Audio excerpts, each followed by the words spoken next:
well before the thirst.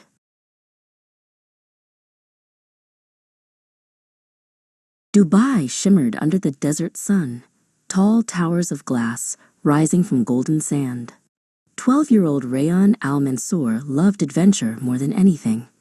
He raced his friends through the dunes, built forts from palm leaves, and always said, "I'll worry later." But later always came faster than he expected. At school, Rayan's teacher, Ms. Huda, announced, "Our class will camp in the desert for 2 nights to study stars and survival." Everyone cheered, except for Rayan's best friend, Layla, who raised her hand. "Do we need to bring supplies?" "Of course," said the teacher. "Water, food, tents, and shade cloth." Layla started packing that evening. Rayan shrugged. "We'll find what we need when we get there." The students arrived at the campsite as the sun blazed high. Layla set up her tent neatly under a cloth canopy.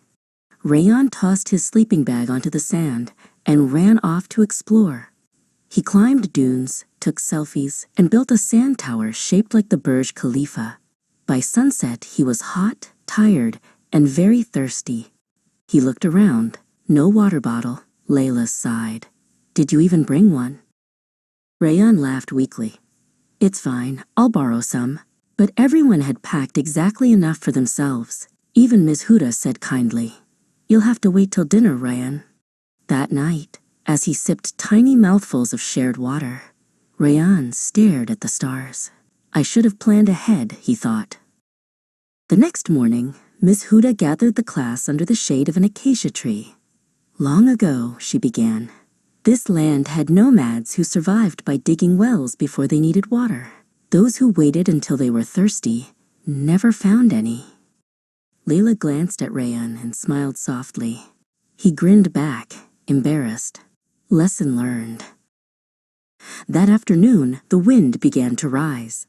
A sandstorm rolled over the horizon like a giant golden wall.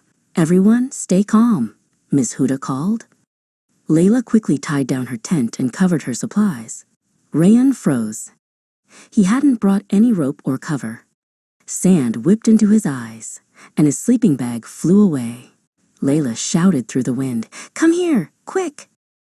Inside Layla's tent, Rayan coughed and brushed off the sand. Layla poured him a small cup of water.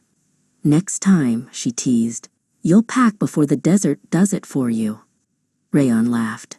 "Next time, I'll bring extra water for both of us." When the storm passed, the camp was quiet, glowing orange under the sunset. The next morning, Rayan woke early. He found a patch of soft sand and began to dig. Layla walked over, puzzled. "What are you doing?" "Building our own little well," Rayan said, "for next time." They buried a jar of water deep under the sand with a note on top, prepared by Rayan and Layla, "Never wait to dig your well." When the students returned to Dubai, Ms. Huda praised them for teamwork. Rayan told his parents everything. His father chuckled. "So you finally learned the old Bedouin wisdom." Rayan nodded proudly. "Dig the well before you're thirsty." Months later, as Rayan packed early for another school trip, Layla smiled. "Ready ahead of time?" she teased. He grinned. "Always."